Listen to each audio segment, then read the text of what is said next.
Hello Wanderers, welcome back to another Crusader Kings 3 roleplay experience following Clan Stjarna, and as always I am your narrator, Stray King. Now we are once again picking up with the story of Satordi, the Nordvina warrior and adventurer who has set sail from the lands of Bjarmaland to this place that his mother's people once hailed from, the Basque country. Now we have carved ourselves out this little piece of it here, however our position is rather tenuous, and as you will remember from the last episode, there is plenty for us to be concerned with and to think about coming into this one. Number one of which is, how are we going to survive in this position? Well, we have found ourselves in something of a bit of a difficult proposition here, and that is that while we do have our nephew here and as well as our half-sister ruling in Aquitaine, they will not accept an alliance with us. That is naturally due to the fact that we are of the Norse faith and they are Catholic, and thus we are horrible heathen pagans to them. So there isn't really much we can do to get around that, unfortunately.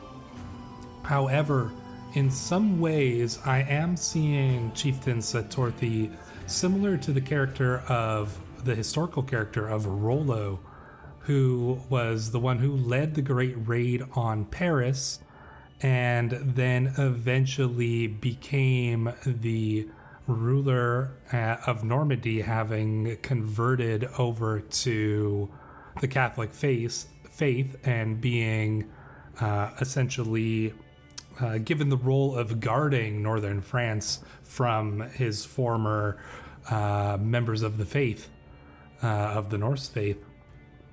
And I could kind of see something like that happening here for Chieftain Satordi.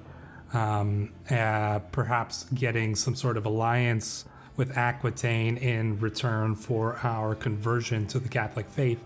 Now, some of you did make some pretty good points, and that is that there is a way, a new decision in the DLC that that just came out, or the latest DLC to come out, that does allow us to form a unique Basque region faith that has some elements of Catholicism.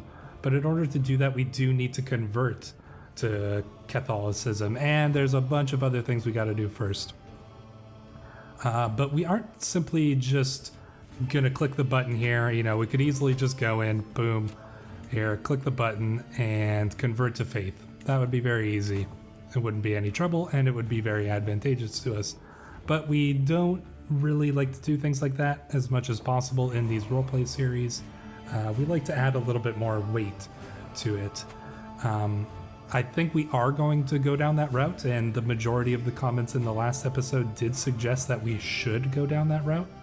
But I do want to couch that in some roleplay reasoning. And so what we're going to do, at least first off, and this will be probably a very important part of that, is we're going to try to learn the French language. Now, we have a pretty good shot. It's going to take a few years, but we may get some good events along that. But I think what our plan is that we're going to learn the French language. We're going to go to Aquitaine. We are going to visit our nephew, and that, I think, will be the trigger for us to make this deal to convert over to Catholicism in exchange for this alliance and this mutual protection. Aquitaine will be our ally, protect us to some extent, and we will be a buffer between them and the Muslim kingdoms to the south. So that is our goal for now. Now, we do have some things that we shall be doing in the meantime there. And to that extent, we will let time go. We're going to put it on a little bit slower just so we can still kind of work with things here. As you can see, we have brought our sister, Irati, here to our court as well in our great journey. She was also the daughter of Queen Aurea, and we will potentially be looking for a marriage for her. However, we would like to get a marriage with somebody of note if we can. That may have to take place after our conversion to Catholicism. Here we are going to pick a new martial lifestyle perk, and we are going to go with the first one, which is Stalwart Leader, which is going to increase our prowess and reduce our risks. So that will be pretty good. We can also challenge rivals to single combat. This is actually going to put us in, 23. That's probably going to put us in one of the top skilled characters in terms of prowess. Why don't we take a look here? In terms of the world, diplomatic range, all. Let's see where we fall in terms of skill at arms, of prowess. Where am I looking for that here? Let's see. I don't even know which where it's saying their prowess here. But obviously we are not in the top, the very top here. There are some significant blade masters here, as you can see, legendary blade masters. All of these people are going to be far more skilled than we will be, but there's quite a few of them. Actually, we are not actually that high up from what I can see. However, we are certainly, I would like to think, reasonably skilled in comparison. I may have skipped over myself here somewhere, but I think with this 24 prowess, that's gonna put us like certainly among some of the most skilled warriors in the world, which I think is pretty cool because we are an adventuring type of character. We are a warrior. We're not a tactician. We're not a grand strategist. We are a warrior. We are an adventurer. We have a storied history and lineage. We come from a great king and the lineage of these Basque rulers. And that, I think, is going to give us a lot of impetus to make a name for ourselves here in these lands. So as we let the time run, we are going to just kind of look around and think about what kind of things that we can do here in order to solidify our rule and to build up our country and try to gain some momentum here as we make this push to build out a small realm here in this Basque country. We shall determine a personal deity, I think, in terms of which one we're going to pick. I mean, Thor would be pretty cool if we're trying to go for that prowess. Uller or Ulir could be a good one as well. Odin, I don't think would be super useful. I think we may go with... I think we're already actually serving Thor. Indeed, we are a devotee of Thor already. So I think that we will continue on as a devotee of Thor. I think that makes the most sense. What I would like to do is call a hunt, and that is going to reduce our stress significantly, puts us back down to the first level of stress here, or to below it, I suppose. And I think that shall be very helpful for us. Hunt, felling a beast. You would think it a creature from myth, perhaps a god disguised in animal form. It was the largest heart I have ever seen. Even after the beast was wounded, the chase lasted half a day. It is still an imposing sight, lying dead before me. Its head will look beautiful in my great hall. Indeed it shall, and that gives us a nice boost of prestige, which we need, because we are bleeding prestige here because of our retinues that we carry with us. We actually, I believe, yeah, we are over our retinue limit, which is making it more expensive. However, I am not going to reduce those because, I mean, look at the retinues we're coming with. Tons of Bondi. We've got some Huskarls. We've got some Metsen Vartia. And we also have some Varangian veterans. These are some Nordvina warriors who have been through some serious battles, and we are not going to get rid of these guys. We will definitely need them to protect our little realm here. So we're going to take this hit to prestige, and we're just going to have to go on raids and try to keep our prestige up as much as we can. And having this excellent hunt, which has been successful, the hunt went very well, and we return home invigorated, and we get a nice little boost to prestige. And I think alongside that, we shall host a feast to celebrate. I mean, why not? We will lose some stress. We will increase our vassals' opinion of us. We don't really have many. But I think hosting a feast and bringing in all of our Nordvina warriors, those who went with us on the hunt, our new wife, you know, and some of the Basque people here. I think we're trying to build a something of a cohesion between the Nordvina and the Basque people, and right now I don't think that there really is much of that. I think, you know, I'm imagining that the Nordvina warriors who have come here to this land are probably lording it over the Basque people that they've essentially conquered. I don't think that there is a lot of peace between them right now. I imagine that tensions are pretty high, but we are going to do what we can to try to mitigate that and build some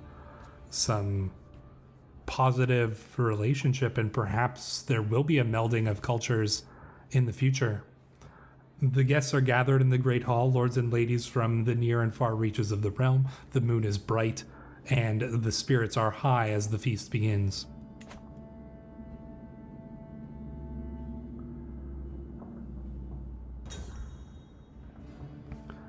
After having spoken over dinner for a while, Chiefess Oneka leans over to tell me she finds it impressive how knowledgeable I am about so many different things. Now, see here, this, obviously this is our wife. This is partially why I was so quick to enter into a marriage with Oneka in that first episode. Now, obviously, we did have a crush on her when we were younger, when we first came here, and part of our, I think, part of our goal here, and I'm imagining this as being not simply one-sided. You can see here she is a gray eminence, and if you'll remember from the first part of the from the first episode, Oneka was from a prominent Basque family in the region. Her family was all killed, but her family name still carries some weight.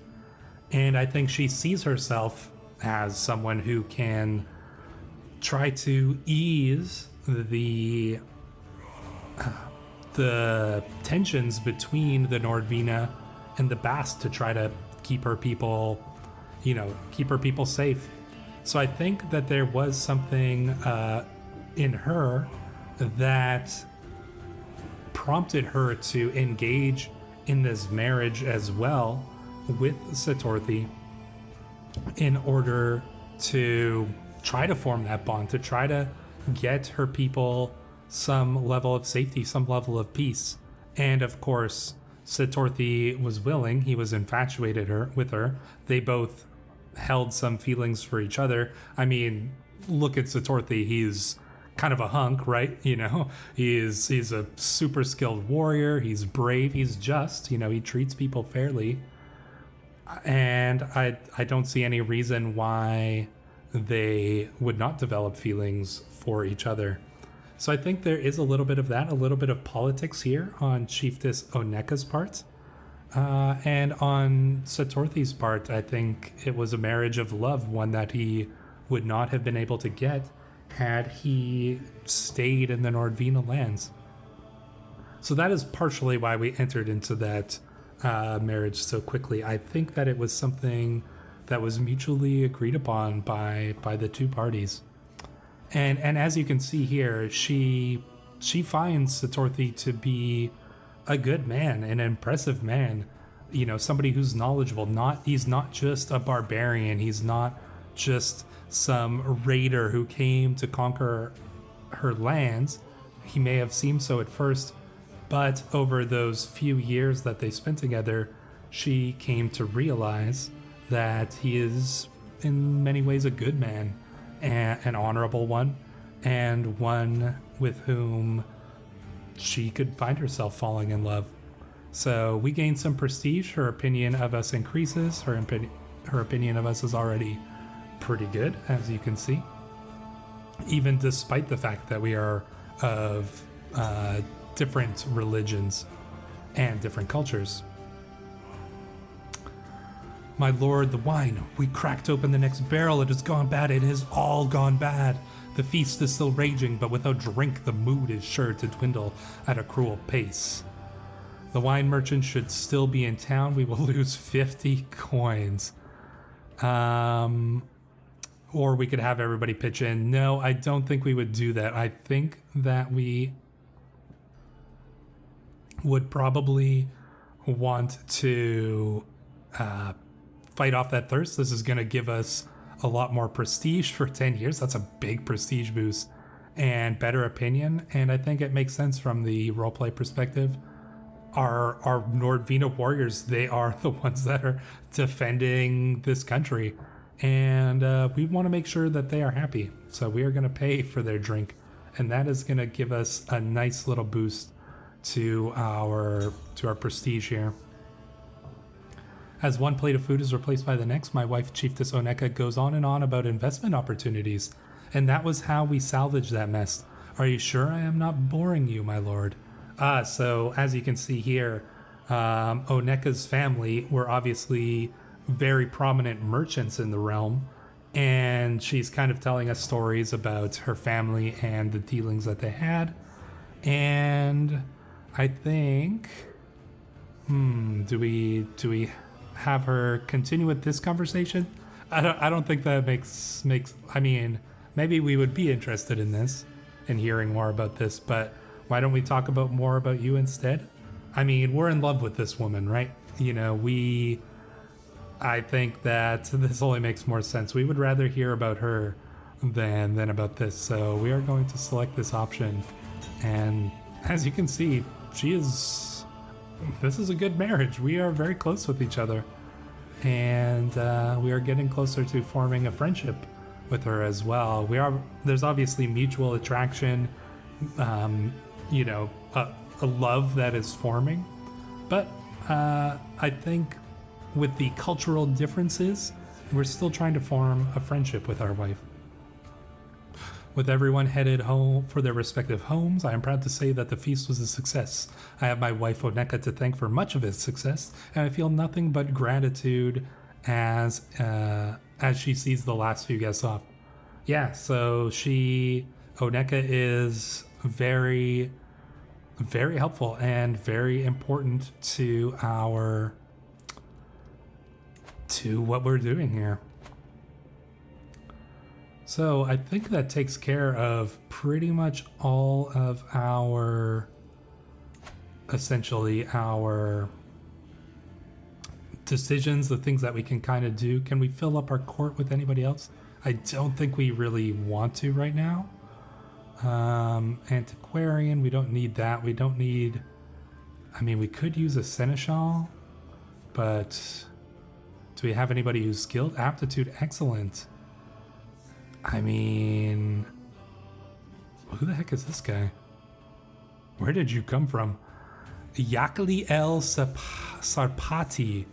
He's a Catholic Radonite. I'm not sure where this character came from. He's a very interesting person. He must have been an adventurer, a visitor to this court as well. Very curious. He is our champion. I actually am not opposed. He's an administrator. I am not opposed to making this guy our seneschal. Honestly, this guy seems like an interesting character. How old is his wife? 28? They could potentially still have a child. We're gonna appoint this guy. Interesting character, Yakli L.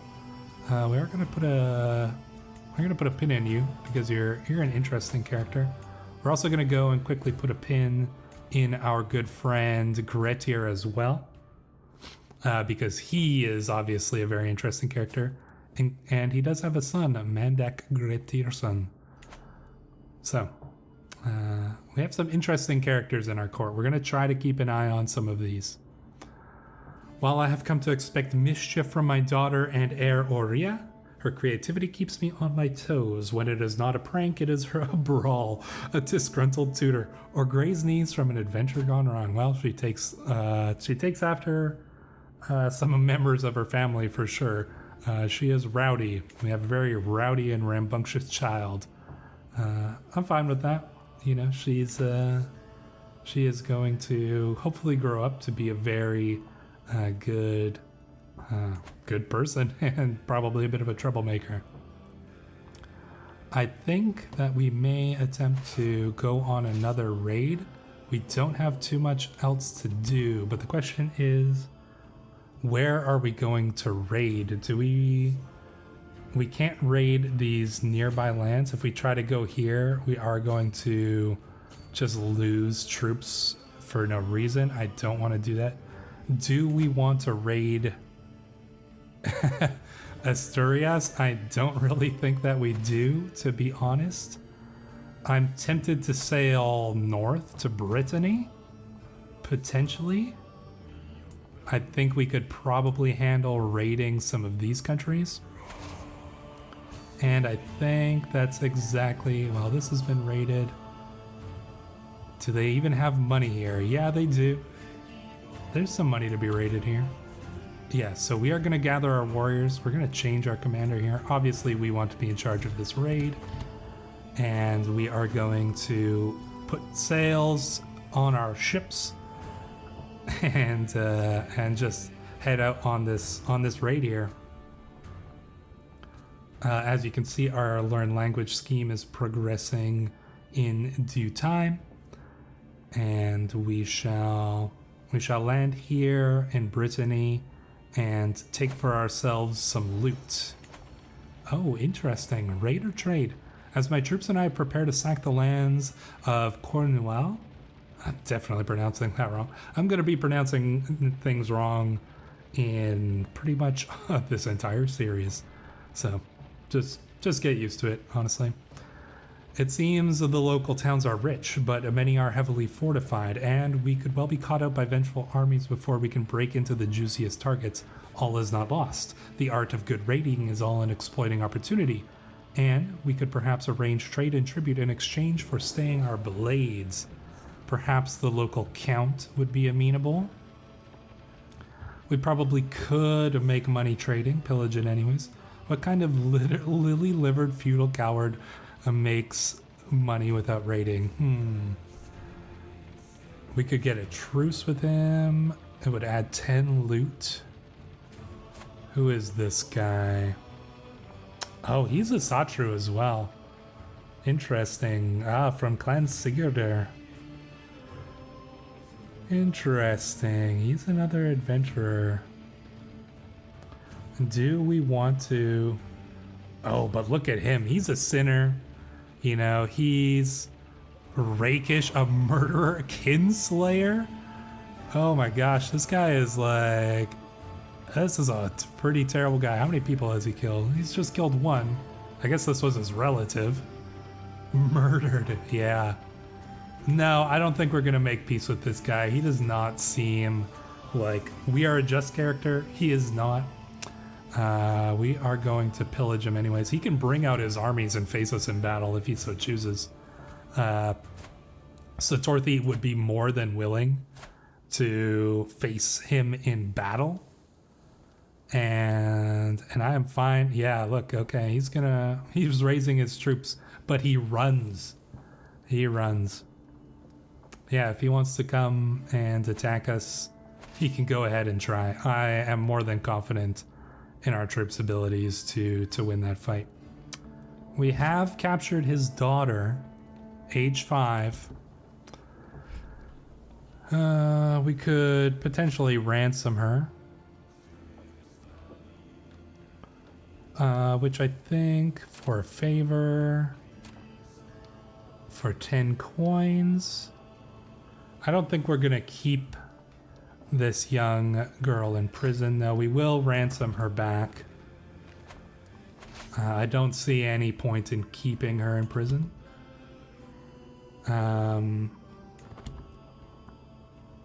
We should probably take the pins out of some of these characters. Gretier, Oria, there we go. So yeah, he paid us for his daughter to be returned, which is fine. We will accept that. We do need to keep in mind, we really could be attacked at almost any moment by any of the people surrounding us. And that's actually a significant worry for me. I would love to just go and get our alliance here in Aquitaine right away. We just need to find some roleplay reason.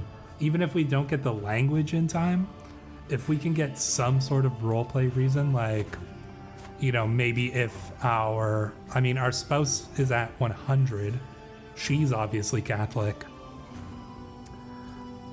Depending on how things go, I could see her convincing us to turn to a Catholic. But I'm not going to jump to that right away. I would like to see if we can learn this language first and then make peace here.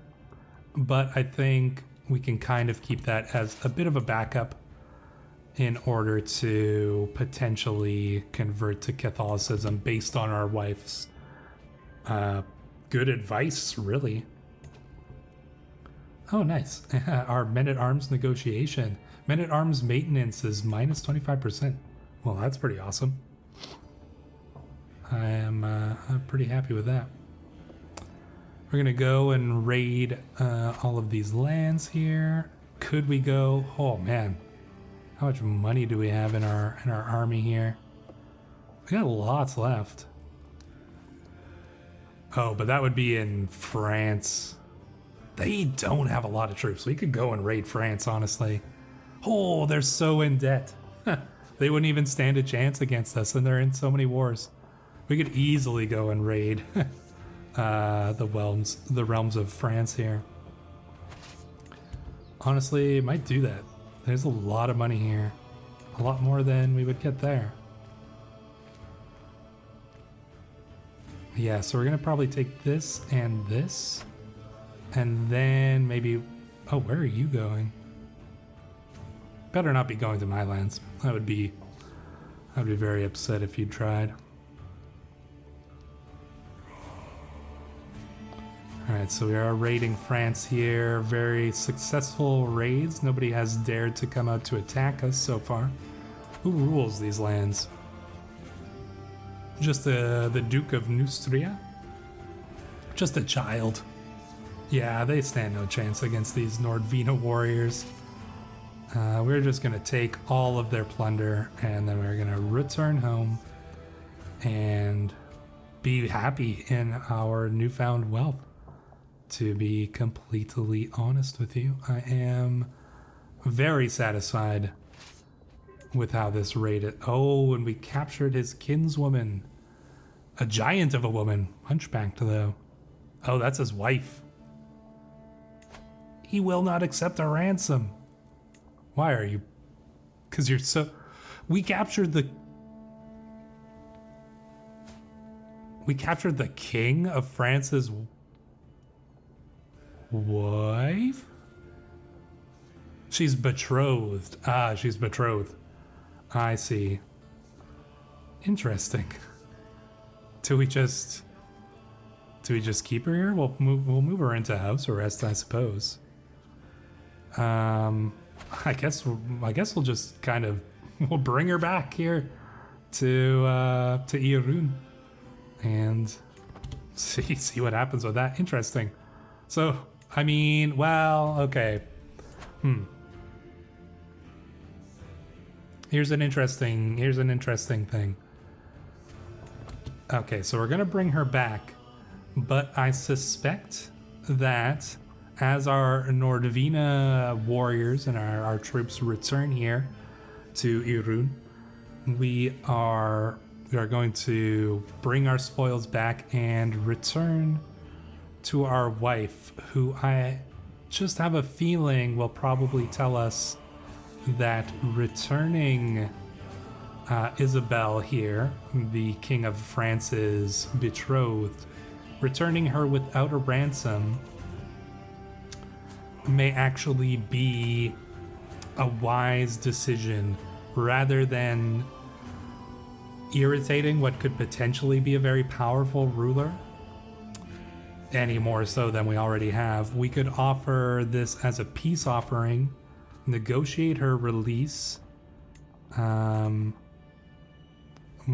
won't bring her into our court, demand conversion. No, we are just going to release her on our wife's suggestion, and hopefully that will bring a little bit of peace, a bit of a peace offering here. So there we go. We actually returned with our great raiders. We brought back 109, a lot of prestige, a lot of good things going on here. So let us continue on with the time. We're actually gonna speed time up a little bit here. What happened here? I just saw this. Okay. This is interesting. Navarra has formed Malik Saad ibn al-Mundir. Oh, Malik al-Mundir ibn al-Mundir died, and now his sons have split his lands, the lands of Al-Andalus. And they don't have, and they're not allied with each other. Oh boy, okay. Suddenly things get a lot more interesting. Once we were surrounded by very dangerous foes, now suddenly we have a really juicy looking target here. Conquer County. We could conquer County. Why can we not conquer the entire duchy? Our level of fame is less than illustrious. How close are we? Oh, we are so close there. Is there anything we could do to increase that level of fame? I don't think there is, and I don't think that we can afford to wait that long to get that level of fame, to take the duchy. I think that we have to capitalize on this while we can, and at least take this second county here. And so we are going to declare war on Malik Saad, and we will find out how that war goes in the next episode. Thank you for watching. I have been Stray King, and we will see you then.